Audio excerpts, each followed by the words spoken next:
I wrote my spiritual leadership book, I said, I think that the church of the future will no longer be nearly as hierarchical. It'll be much flatter. Come on. Much flatter. There won't be the visible leader that everybody flocks to smile and deify him or her. Yeah.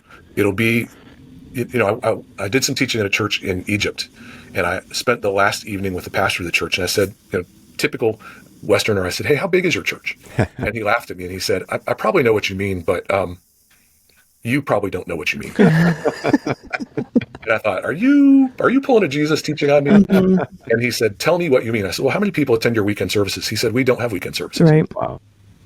He said, "The biggest meeting that we have every week is our Monday night prayer meeting, where we have about 1,000 people. Wow. Nobody preaches, nobody leads songs. We just all come in a room and we pray."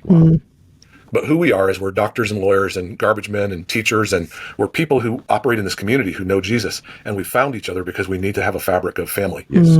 And so we do two things formally. We gather on Mondays to pray, and we gather every quarter to equip leaders.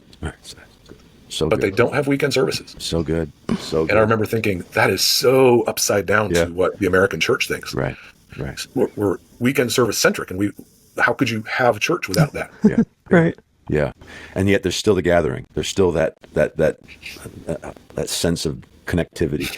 I mean, it's happening online, but it's happening. What my favorite thing to discover through the community that's gathered around this podcast, and it sounds like what's happening with you, and I love these ways in which we get to connect, but is the folks that discover so-and-so 15 minutes down the road, and now they're grabbing coffee, or I'm getting a picture, they're out